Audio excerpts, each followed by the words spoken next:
And we are off in game 2. It's Jackson and Crawford. Jackson gets a very clean pickup. They're looking to go end to end, and Jackson hits the mid-range shot. New York is picking up where they left off in game 1, and they're also able to get dodgeball control. The Christian Barnes does get beat out. I'm not sure if the dodgeballs are going to get turned over. So far, they have not.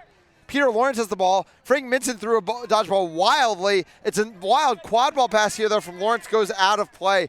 I think New York might have benefited there from a late throwback from Barnes that didn't get called because Frank Minson's able to get off the field clean without losing dodgeball control. Yeah, and going back to the run-up, I love the mind games right there. Jackson, it's been on tape all year. John Jackson winning the run-up, slapping behind to Mike Lee. Taylor Crawford runs right around, and Jackson doesn't fall for it, just picks it up and keeps running. So I like the mind games early. Morell back to Lee. Lee bobbles. It's a no dodgeball situation. Lee back across to Morella. Morella absorbs the contact, puts it through. 20-0 in a hurry, New York. Watch out behind you. Crawford getting pressured by Lee, but not to be. Devin Lee, meanwhile, is running all over the pitch. Has beat Tyler Beckman out of the play already. Has beat Sierra Delk out of the play already. There are no dodgeballs to help. It's only Lawrence and Crawford. Crawford just tries to float one high, hits off the head of Barnes, and just goes to Morella. Dodgeball's just now coming back to Weishart. And again, it's another New York stop. And this Boston quadball game is not even able to play right now. Yeah. If Crawford saw that happening and was a little bit unsure of what to do, honestly, go rip one. The point defender was not ready. You'd rather lose one off the end line than lose one live in play like that because that was a dead play from the beginning. Morella has the ball, has a lane if she wants it. Big hit there on Biddles. Barnes gets control. Meanwhile, the pass goes over to Yanko. Yanko cutting in. Yanko puts it through. Weishart also on the ground. It is going to be dodgeball control once this all gets mediated for Biddles and Weishart, but it's at the cost of 3 goals already. And both beaters behind the play does not help Forge right now to get connected. Yeah, it's just them playing scared, right? Like Lee has no dodgeball there. He's up against 2 beaters, and still they're hesitating in what they're going to do about him. Finally going to be an actual half-court offense here from Boston. It's a pass to Lawrence. Lawrence cutting the lane, dodges the beat, misses the shot. I like everything I honestly saw from Boston's offense there, except the shot at the end of it. Yeah, and Lawrence has one of those in both games so far now, right? And I love the adjustment there from Boston to use the open player in front of hoops. And it's a mistake there from Weishart. She was just kind of trying to throw a ball hard off of Devin Lee. Didn't do it nearly hard enough. Lee makes the catch. Suddenly it's basically a transition opportunity that never should have been for New York. Yanko puts it through. Yanko's second and his 7th of the series already. And it is a 4-0 absolute domination for the Barnes-Lee line against the Weishart-Biddles line. Yeah, and the beaters have come out much more aggressive on New York's side. We talked about it a little bit in game 1 about if you're Boston trying to dig yourself out of a hole, that's one area where your beaters can kind of start making the other team play on their back foot, and it's happening against them. Boston's coming out as the nail and not the hammer, and it's not helping. Collier looking to make a play here on Lee. Crawford and Lawrence just moving the ball around. Finally, it is not going to be a press, though, but it's a pass by Lawrence. It's just picked off by Lee. They want transition here. Lee's considering. Lee slips by Delk. All the dodgeballs are on the ground. Devin Lee is throwing balls at chasers, creating the no-bludger situation. Morella puts it through. 5-0. Great job by New York, and I know that looks easy. That looks like a bad decision, pick 6. What it really was Boston had something set up on offense. They must have drawn up in between, worked on in practice, whatever. They had a set play going. New York had a counter, and the ball carrier just made a bad decision, threw it away. That was Collier and Delk coming in together off the medium hoop side, looking for a quick timed timber beat. Escura drains one from top of the key. Much needed from the star from the Boston side.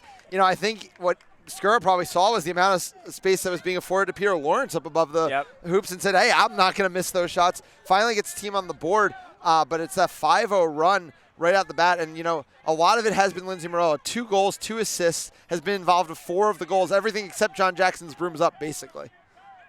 Morella now has the ball once again, trying to hit the lane. Morella floats one. Yanko, the one-handed grab. Yanko has to go back up to Jackson. No dodgeballs for a second. Morella has it. Morella back to Jackson. Jackson gets around Crawford. Jackson hits the lane. Jackson dunks high.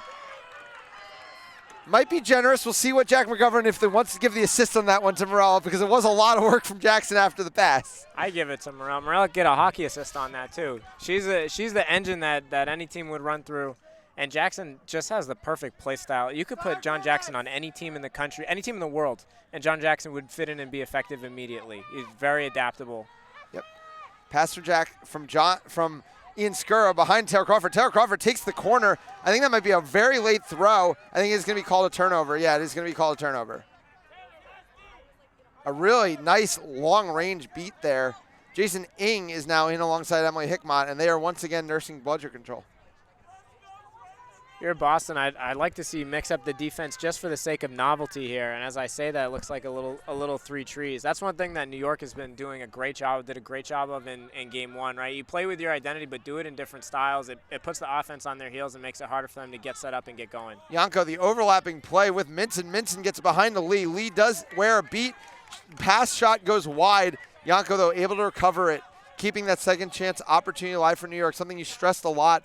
But, that's something that a Hoops D is not always going to be great at, is stopping those second chance opportunities. Yep, and if you have to gang tackle, it makes it hard to pick up rebounds. Great job in New York to swing it around to the side and then quickly behind to force rotation. Great ball movement to spread out this hoop zone in a hurry. It's going to end with Mike Lee trying to go for no dodgeball. Now is going to try to go to Yanko. Yanko gets tackled by Crawford. Pass goes wide to Morella. Morella zips a pass through everything. Think that's finally going to be the turnover. No shortage of opportunities for New York, but can't get to go. Great fundamentals by Crawford there. If you're a young player trying to play point defense, do what Taylor Crawford just did. Yanko with a great ball fake at trying to drive on no bludgers. Crawford's looking at the hips, doesn't get fooled at all, and is able to stick a hit that leads to a turnover. Tessa Mullins now in the game for the first time alongside Jason Ing. Skura in the lane. Skura is trying to take a shot. This time it's Leo Freed, though, with the fast hands, paying back Skura for all the quick stops in game one. Olazaba is able to come up with it. Does get beat by Ing. Minson's going to get the ball. Great hands by Leo Freed. Did react to the first fake, so I don't blame Skura for trying it, but Leo Freed's hands are just too fast. It is going to be Minson getting beat. Doyle, though, gets beat by Tate K. Cole dodges the dodgeball. Kieran Collier's going to have to get it back into the play. Tate K pressuring high, though. Cole throws one up to nobody in particular, but I think only his dodgeball players are there. So, yeah, it is going to be Minson picking it up. Good job by Olazaba there to pressure a little bit high. It's not exactly in the scheme of the defense, but it just buys your players more time to get back and get in position. Minson tries a shot. Ian Skura comes out of absolutely nowhere, and Freed's going to take a hard beat from Collier. I can't believe Skura got in front of that shot. That thing looked wide open. And that is going to be the timeout for Boston, down 6-1. And, I'm not sure if this game continues to go the way it is. Hey, maybe Boston can stabilize. They have stabilized since that early 5-0 run. I don't think a Boston team has ever been put down as hard as this one has early in this game one. Yep. Hey, and you can either be, whether it's greatness or stupidity, those are the only two types of teams that can come back from something like this. You either got to be too stupid and think that you're still in it, or you got to be truly great and be able to overcome. On the other side, New York, if you're truly great, you're going to absolutely stomp this team out right now, and you're going to bury them right here on your home field in front of your home fans. Something I'd hate to see, but I root for good Quidditch, and hey, when they play good quad ball, they earned it. Yeah, and I think two important things have kind of changed. Since Collier's come out on the field, even when their team hasn't been able to get dodgeball control, it seems like they've been able to stay in positions to stop the transitions going back the other way. Yep. They forced New York to play the half court. And like we said, New York's been good in the half court. They haven't been, excellent, astounding in the half court. Yeah. And what's also allowed that is that Skura's been able to find some pretty simple opportunities that haven't led to the team getting into bad situations with presses. Yes, Leo Freed gets a hand on that last one, but it and the shot before it were both good scoring opportunities. Ones I'd be happy to have Ian Skura take every single time. And Lawrence's shot too, right? So I mean, you're two opportunities away from this being, instead of a 6-1 game, it could be a 6-3 game, and you're fine. So the pace of play has definitely come back in Boston's favor. And if you're in that huddle, if you're Tom DeMuth at that break, you say, hey, yeah, we dug ourselves a hole, but look at how we've been playing right now. Build off of what you're doing well, and just clean up the things that didn't go well in the first 5 minutes. Athena Mayer now in the game. Erin McCready, good to see her back out there after picking up that knock in game one. Yeah. Collier takes an exchange with K. Can't win it, but it does clear all but one dodgeball out of the play for now. Carson Olazaba is going to get hit by Minson. I think there's going to be a foul on the play. New York came out in the triangle and won there, kind of shadowing Zach Doyle a little bit. Boston in the big wide box, and New York, instead of going to chase the box, they kind of stayed middle. They have, Kay and Mullins with dodgeball control. They'll take their spots to press. Really good patience from the beaters there. So the coach, one of many players that has graduated from the NYU program on this New York squad, is headed to the box, Frank Minson. Minson, in his second year of coaching, really picked up what was a very young team, a very transitional team. Obviously, a lot of the stars of this team, players like John Jackson, Lindsey Morel, have been with it for a very long time. But, picking up all of these younger players, the Leo Freeds, the Jason Ings, and kind of incorporating them all into a completely different style of quadball than I think the New York program had played before it. Obviously, a lot to speak to what Minson's been able to do in just a year and a half, basically. Meanwhile, Tate K is trying another press attempt. Finally, Boston's able to spread things out and dodge the presses. Skura, though, now is going to be in a tough spot. But again, it's Olazaba getting back to Skura. Really nicely done. That might even be dodgeball control. Skura's in the lane. It's Lindsey Morel going flying through to knock it down. I think if you're going to take that, I would have liked to see maybe a hard shot instead of a floater, but not to be. All the dodgeballs are on the ground. Will Andrews wins dodgeball control. Absolutely huge. Meanwhile, Morel is still just dancing around back behind the hoops, finally gets it to the keeper and calms that play down. Good play by Andrews. Andrews has been really close on a couple of instances of really blowing this up. Another young beater on the field right now for both of these teams. And again, was really close to completely blowing that play up and winning a goal out of nowhere. And just at the end, loses a dodgeball out of bounds. And now all of a sudden you got to play defense and you don't have control. Yeah, Will Andrews out of Michigan, but has been a contributor for this team now for 2 years. Freed is the ball on top. The penalty has officially been killed, so I think New York can stop being patient. But Kolshnol and Zaba is going to force the issue. A big wrap on Freed. Well done. Oh, trying to get over the hard boundary, and does. And, that is just, we've talked about how the New York beaters and chasers have been more in sync than the Boston beaters and chasers. And what was so important there is that Tate K was not ready for the tap beat. Tough situation right now, though, because he's ready for this one. Not a ton of passing options Throw either. it away, yep. Oh, Zach Doyle might be the first one down the field. Zach Doyle has the ball.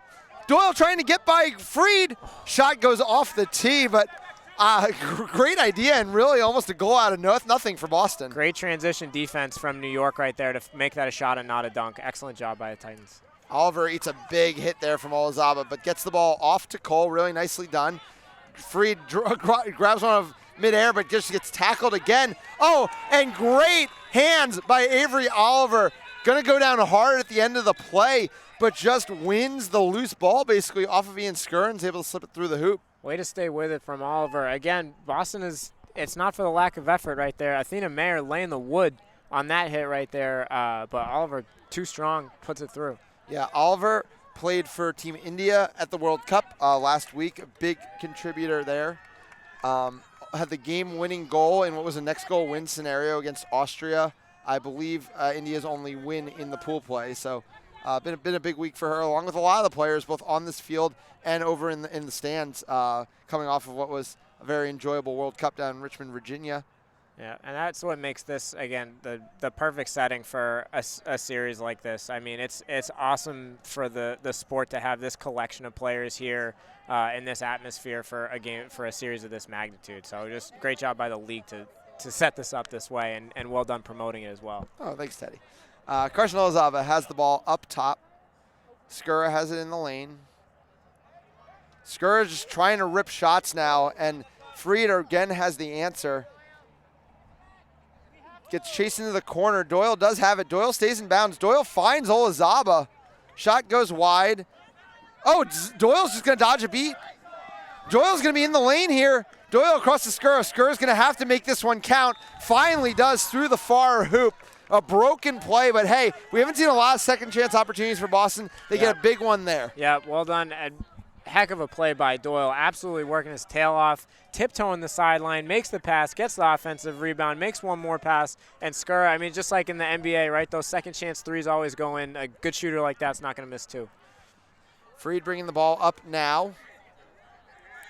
Freed in the old Tony Rodriguez tuck there with the quad ball. Just throws the pass to no one, but Skura can't get there. And that's just how dominant these beaters have been from New York, that they're the ones just beating the players right off the hoops, but pass goes awry. Things getting a little sloppier here from New York. Yeah. Will Andrews makes a big play there. It is going to be dodgeball control.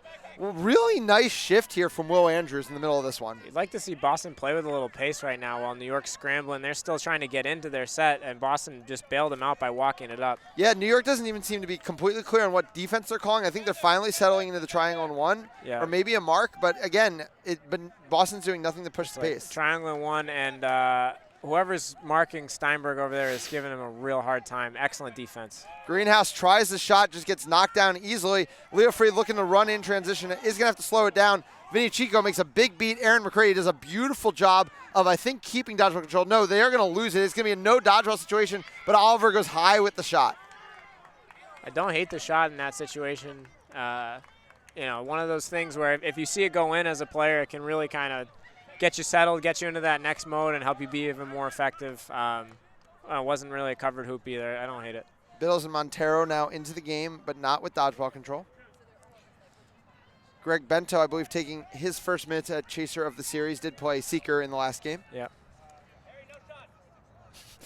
Tom DeMuth does not want any more shots here from Harry Greenhouse after the last possession. What you want as a head coach is you want rhythm shots. Oh, no dodgeball. Big beat there by Biddles.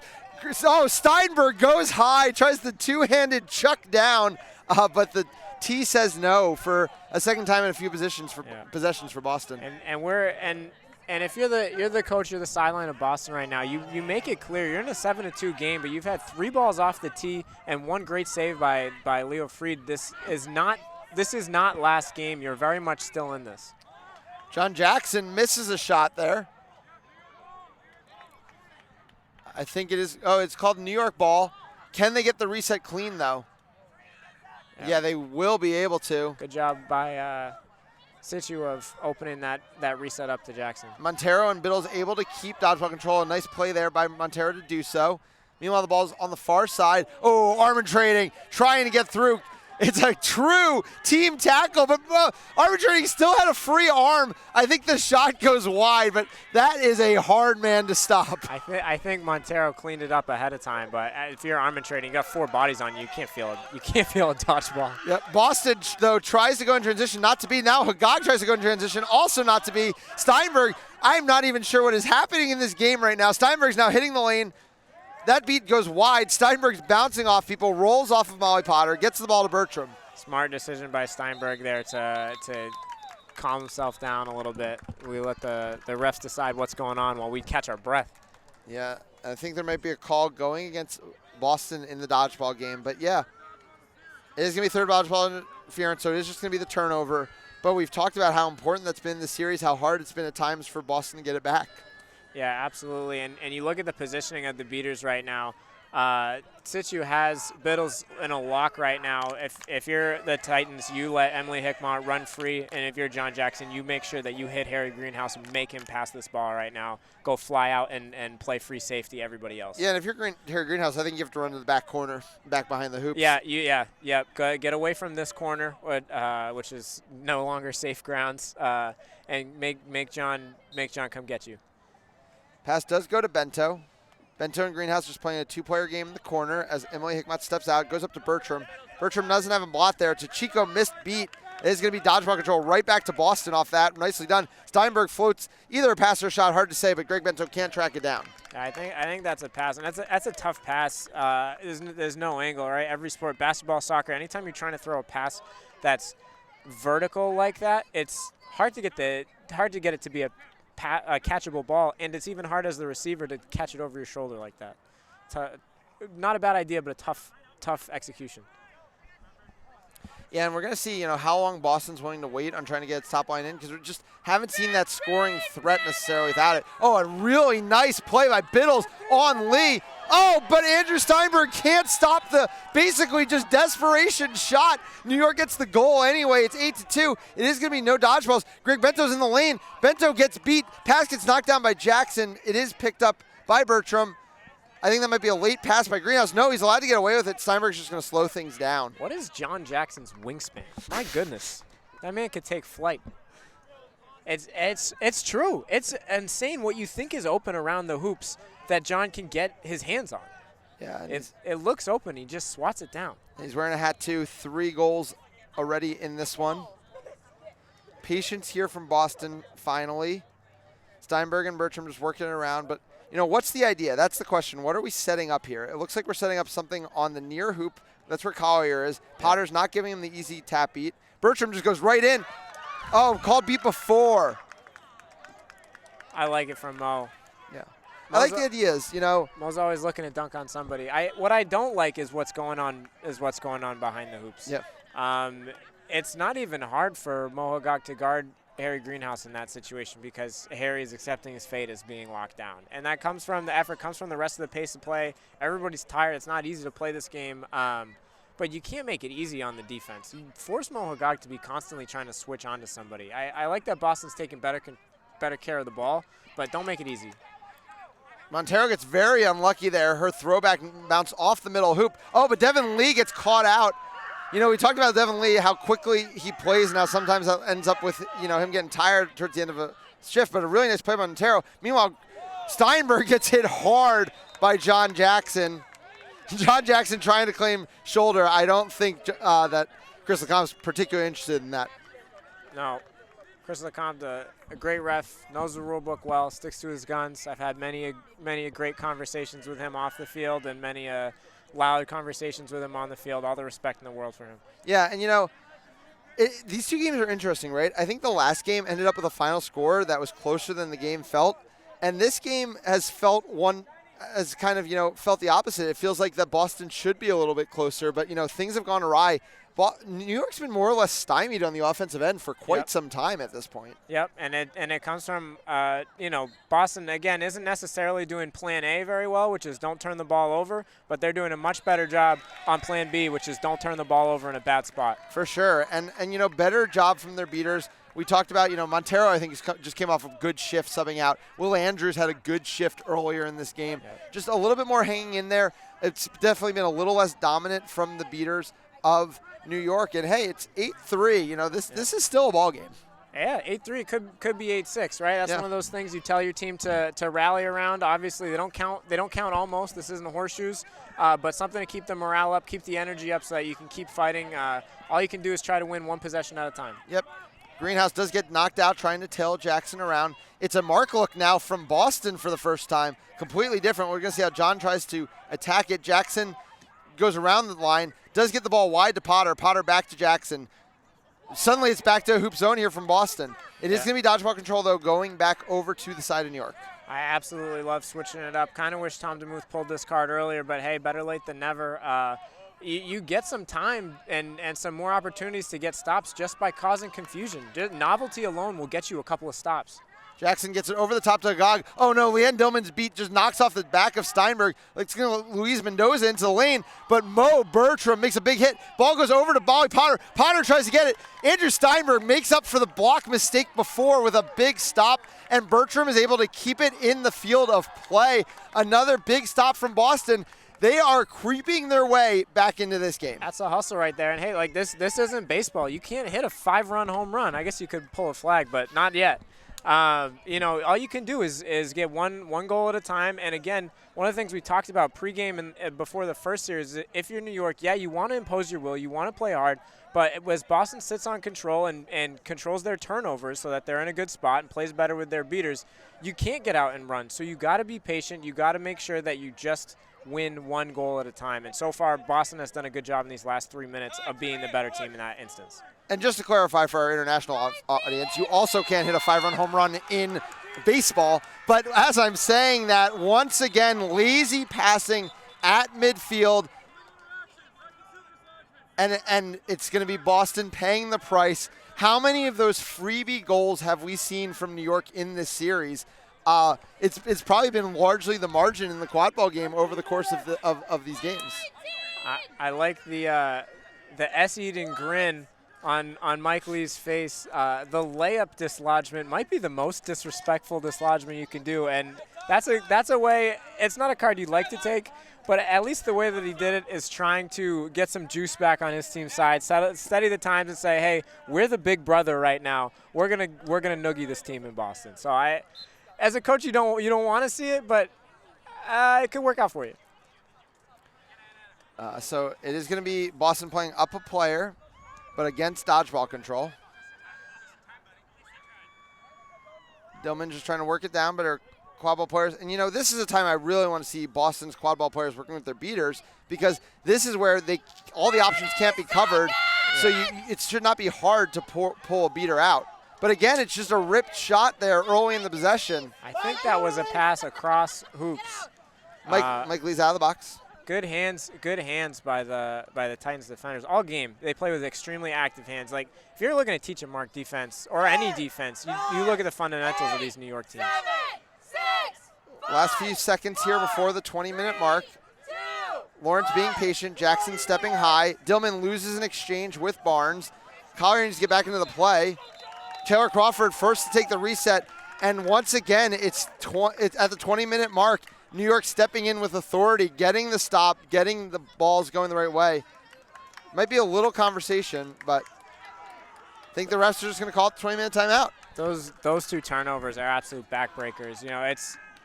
They're not taking full advantage of what New York's giving them, and New York has been doing an excellent job of switching up the defense. In a league where you only get one timeout, New York has had absolutely every answer and the next one ready to go.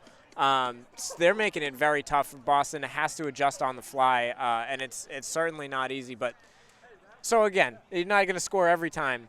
The times you don't score, you can't be turning over at half like this. And Boston, who was looking to build some momentum for about 5 minutes towards the end of that 20-minute period right there, to lose 2 over the midline is absolutely backbreaking. Yeah, and we've said it repeatedly, like, it's not that New York is scoring every single time they go down the field, in the half court or anything like that, but it's really hard to pinpoint like a glaring mistake that New York made in the offensive half. Not that they're scoring every time. Absolutely. And you can pinpoint a million of them from Boston over the course of these 2 games. Yep. Yeah. And it's, I said it before, I'll say it again. The preparedness is showing. The talent is what it is. I don't think it's as big of a disparity, even if Boston might have fewer household names. Maybe it's my bias from having known these players playing with Pandas. These players can play with them. But New York is better prepared and better composed right now, and that has been all the difference in this series so far. Yeah, I mean, credit to Minson and his staff. I mean, Minson, a playing coach, not an easy thing to be. Gets obviously a big hand from Naresh Adala on the sidelines as a non-playing assistant coach. Yep. But, I mean, all that said, still only a 60-point margin in this game. And I think it's going to be a tough hill for Boston to climb, but we saw them catch once already. Tremple's getting the start in this game, had the catch in the first game. Yep.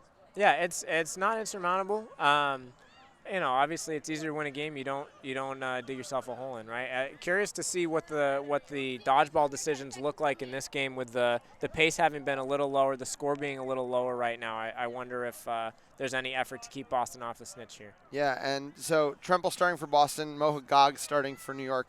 Mohagog having about the biggest catch in New York in the U.S. other than Harry Greenhouse's against Belgium. As we're continuing play, though, here, fast break going the other way. Jackson can't find, I believe that's Annika Kim, but she is able to get it back to Lindsay Morella. Both seekers just going at it. They seem to, now it's going to be Mohagog trying to box out Tremple. That's a tough spot for Morella right there.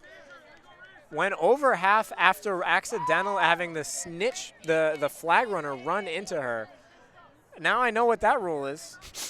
that's a tough situation. I mean, the flag runner always gets right of way. You just have to dodge flag runners. It is what it is. Hey, so, that's how the cookie crumbles. Peter Lawrence walking the ball down. It's semi-no dodgeballs here. Tate K doesn't seem that interested in Lawrence. Run a ball screen to the edge here, something like that. Put Mike Lee in rotation so he can't just wait to make a huge hit. It's going to be Lawrence just walking almost too easily in. Well done.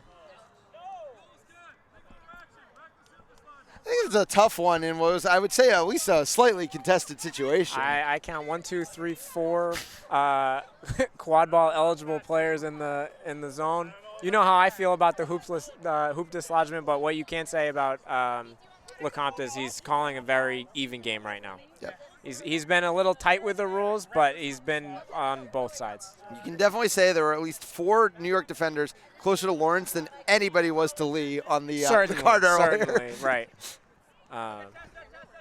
Hagag is getting some time here with the snitch. John Jackson is just patiently bringing it up. Steve Tremple's getting back into it. As Mohagog tries to go around, John Jackson hits right through the lane. No problem there. Puts it through around Annaluz and Nikolai. Not to get too into the weeds here on footwork and technique, there was a ball screen attempt from Crawford during flag runner on pitch in the first game that was basically a complete whiff. That screen from Morella on for Jackson to open that up was perfectly set. Doesn't have to be hard or a lot of contact, but makes the defender lose a step. And just unforced error there. Peter Lawrence can't handle what was a pretty light pass there from Taylor Crawford. Ball hits the ground, and it's a turnover. So far, 1-1 in the quad ball game with nobody yet making a play on our snitch, even though our snitch is not getting much help from beaters. I will say, yeah, Mullins and Kay, based on the position, have been able to set up a little bit of a bubble while being kind of near the offense, so doing their best to play a little of both here with control. McCready heads up play there to at least force the turnover in the quad ball game, and then Peter Lawrence dodges 2 beats, but there's a third one. I don't even know how that happened. And it is going to be New York ball when all is said and done. McCready coming back into the game, clearing out Hickmott with the only dodgeball that currently belongs to Boston. If you're Boston here, you want to make sure that the communication is strong. They're giving you time to make sure you're set up, get on your P's and Q's, know who's who in the zoo, and look to be physical. Jason Ng trying to get in tight on our flag runner, Mikel, as the ball goes behind to Morella. Titans beaters dominating around the flag runner right now. Well, it definitely seems like Boston's beaters are choosing to play the quad ball in the half court, but they need to be more and more aggressive and press if that's going to be their game plan. Yep. Big hit there by Nikolai. It's going to be a pile-up. Olazaba's going to get on top of it. A lot of hand-checking here. John Jackson trying to get the ball. Tessa Mullins makes a beat on Olazaba. Then he's going to make a beat on Nikolai. I think it is going to cost Mullins dodgeball control, though. Jackson's got a headband in his mouth. Jackson down. Trainer coming out. Hopefully just a cramp. Yeah, obviously some contact. But, yeah, I mean, it's been an interesting period so far. It feels like Boston is really relying on this flag runner to keep it up for them. And to their credit, it's worked so far. But, again, if New York's going to be setting up a bubble and you're going to be keeping your beater in the quad ball game, that beater has to be pressing. Yeah, you don't have a choice. You can't just be patient. It's a dangerous game to play. You know, a flag runner can be your best friend. A flag runner can be your worst enemy. They're never trying to be either. It's a lot of trust to put on your defensive seekers. I know Boston has great ability to defensive seek. Yeah, it's kind of interesting, right? It's in New York's identity defensively to weaponize your beaters, to go get turnovers. Boston runs well when they get turnovers, but it hasn't really shown so far this season that they're being intentional about creating them. And I think that's showing right now where they're playing to their identity to get stops. They're not playing to their identity to get goals as fast as possible. We'll see how long it's able to work out for them. Well, Leo Fried's actually going to be a really tricky spot here because one of his options is standing right next to him. Athena Mayer is near Lindsay Morella, and Will Andrews is going to be able to press immediately, and both Tate Kay and Tessa Mullins are currently on broom. So I think Mike Lee might be an option down past the Boston bench that I can see, but that's kind of, I think, all that Leo Fried has as options. Athena Mayer needs to make sure that she overplays Lindsay Morella coming to the ball. If you get beat backdoor in this situation, you have bodies and a beater at hoops. Backdoor does not hurt you as long as it's not a perfectly completed pass. So if you're Athena Mayer, you got to be willing to almost Jake Archibald dive in the way of this ball if they choose to make the short pass. Because also, Lindsay's going to be incredibly hard to guard when she has it. The best way to guard a player that can beat you off the dribble is don't let him catch it. Lengthy discussion here about whether Will Andrews gets a dodgeball or not. Seems like it's going to be on the ground right next to him. That 1 second could be huge. I think Fried might be – no, he's just going to walk the tightrope. Oh, and Will Andrews kind of seems to have maybe messed up the inbounds or maybe done it correctly. Either way, it's a big hit on Leo Freed. Turnover forced. No dodgeballs if Ian Skura sees it here. Tate K makes a big block, but just kind of gives it back to Andrews there. Skura is trying to hit the lane. Skura just needs a screen or something. Gets one from Mayer. Goes near side. Oh, and puts it through. Even if he didn't, Carson Olazaba smartly knows to follow it up. Yeah, I think that was a little tiny no-look bounce pass from K to Mullins on that after the block. And finally, some free time for Tyler Beckman. A catch would really make things interesting here in game 2. Does come off Broom, is going to have to sub. Flag runner's doing an excellent job of moving their feet. That was close. If I'm Mo Hagag, I'm a little bit upset that the flag runner went down on that. Yeah, but when you charge all your body weight into him, it's definitely risking that more. As Avery Oliver throws a beautiful dime to Lindsey Morella. Great cut by Morella, and there's the pull by Hagag. You knew it was coming. But there is a call in the dodgeball game, and if it's against Devin Lee, I can't tell if it's against Lee or Andrews, could end up ruling that catch off. And it's funny, we talked about out of specifically that one restart where the players were about Mayer, you better overplay on Morella. A backdoor doesn't hurt you. Well, from the top of the keeper zone, a backdoor absolutely hurts you because that pass is going to be completed. So that's one where the scoring situation can sometimes change the way you enforce your fundamentals. Great cut by Morella on that one, and a great pass for the assist. Absolute dime. Lots to talk about for the ref crew here, but I think Chris Lecompte's about to explain it all. First of all, they have to discuss the catch, whether it's good. Then they also have to discuss the foul. So I think there might be.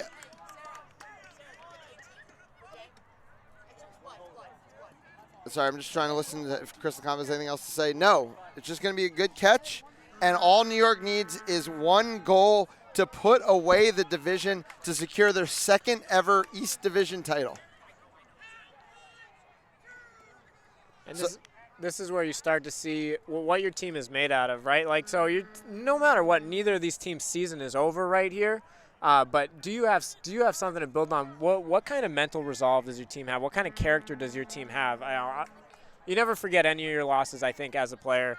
One thing I'll remember in the 2021 MLQ semifinals against Austin was the way that we fought back after that game was over and made them earn it from us is something I'll always be proud of in a losing effort, and it's something you'd like to see from Boston here. But I think it might just be a quick transition opportunity to end it here. Freed is flying down the pitch. Freed dodges McCrady's beat. Freed dodges a flying Ian Skura. Freed secures the division title for the New York Titans. We just need to wait for one final whistle. Put it on a poster. Leo Freed says the division's coming back to New York. Leo Freed, the Boston-trained player, the product of so many coaches in the Boston area, putting the knife in the back of the forge and putting the New York Titans up to 11-0 and for the second time ever, champions of the East Division. Yeah, well done, well earned by New York. The more prepared team right now, better in all three phases in that game. It's one where it got away from them in terms of what they wanted to do and imposing their will for a little bit. But what great teams do is they don't let that stop them. It was 2 minutes of not playing to as well as they wanted to, and they were able to come back, execute, make adjustments, and bring home the division that one. Yeah, it was kind of crazy how swingy that flag runner period was, right? It was 100-50 for a split second there with Tyler Beckman engaging with the flag runner with a chance to get the game back within 2. And then 2 seconds later, basically a 45-point play from New York, and the series was basically over. Yep. But yeah, I mean, that's kind of the way things crumble. That's kind of the knife's edge that Boston chose to run on in that flag runner on pitch situation. And I mean, hey, that's what being at a deficit's going to give you. But hey, Boston's still got a lot to play for here. Yes, absolutely. New York is in the clear. New York will be the top seed in the East Division. I'm sure they still want to go undefeated, so I don't think they're going to give in. But for Boston, there's a lot of scenarios still left in this East Division where getting one win off of New York could mean a lot. So you know this team is going to come out. And plus, this team has something to prove. This team has never, been swept in the East Division. So it'll be interesting to see what they have. Oh, absolutely. And there's no love lost here. There's there's absolutely no love lost here. And this team has everything to play for. you can still make a run deep in MLQ championships not winning your division. This is one of the harder divisions in quad ball, this one and Austin's division as well. So I'll be curious to see what kind of adjustments come out. We saw 2 different defenses, for kind of a cup of coffee a little bit in that game. We'll see if Boston's willing to pull out all the stops or if they want to save the tape. All right, so that's going to do it for us in here in Game 2. I think Jack McGovern's going to grab us another interview, so we'll be back with him and a player in just a few seconds, and we'll be back in a little bit after that for Game 3. New York Titans, East Division champions, but looking to go first sweep here in about 20 minutes.